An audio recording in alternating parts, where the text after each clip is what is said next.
Welcome to Rajarajan kitchen. இன்றைக்கி black chana வச்சு சுண்டல் செய்வது எப்படின்றத நம்ம இந்த வீடியோவில் பார்க்கலாங்க.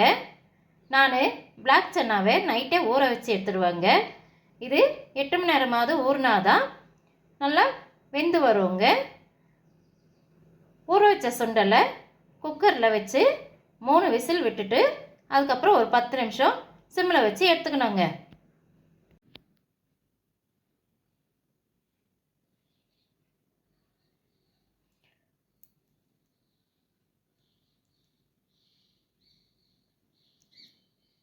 பாருங்கள் எப்படி நல்லா வெந்திருக்குன்னு பாருங்கள். இந்த மாதிரி நம்ம வேக வச்சு எடுத்துக்கணுங்க.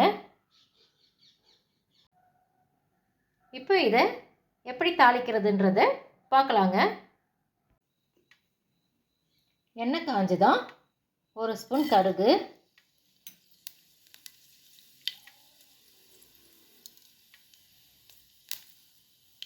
அது பொரிஞ்ச அப்புறமா 2 பச்சை மிளகாய், 2 காஞ்ச மிளகாய்,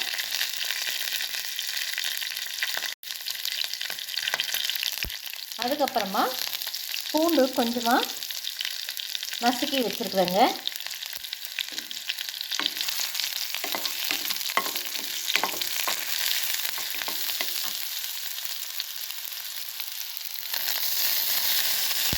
கருவேப்பிலை,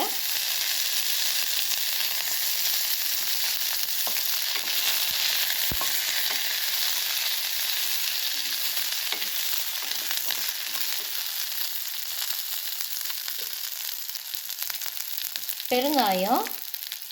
இதுக்கு பெருங்காயம் போட்டால் நல்லா வாசமாக மணமாக இருக்குங்க.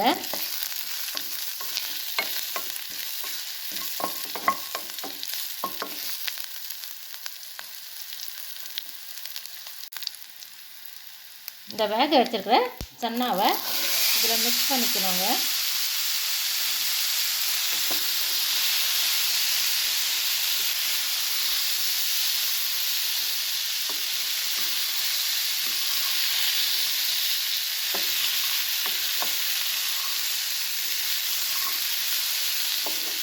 பாருங்கள், பூண்டு பெருங்காயெல்லாம் போட்டோன்னே எவ்வளோ வாசமாக இருக்குன்னு பாருங்கள். இதில் சும்மா ஒரு சிட்டிக்கை மஞ்சள் தூள் போடுவேங்க நான்.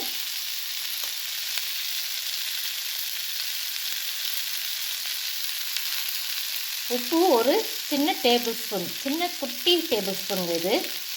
அதில் 1 ஸ்பூன் தூள் உப்பு. இது எல்லாத்தையும் மிக்ஸ் பண்ணிக்கலாங்க.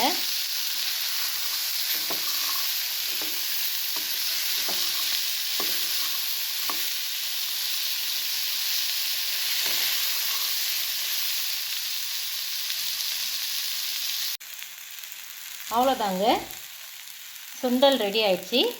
கொத்தமல்லி தூவி இறக்கிட வேண்டியது தாங்க. இதில் தேங்காய் கூட நம்ம துருவி போட்டுக்கலாங்க. எனக்கு தேங்காய் போட்டால் பிடிக்காது, அதனால் நான் அப்படியே செஞ்சுருக்குறேங்க.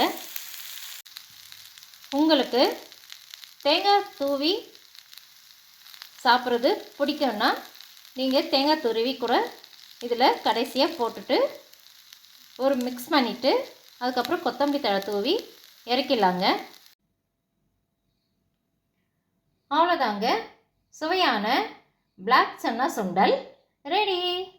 மறக்காமல் சப்ஸ்கிரைப் பண்ணுங்கள் என்னோடய சேனலை, லைக் பண்ணுங்கள், கமெண்ட்ஸ் பண்ணுங்கள், ஷேர் பண்ணுங்கள்.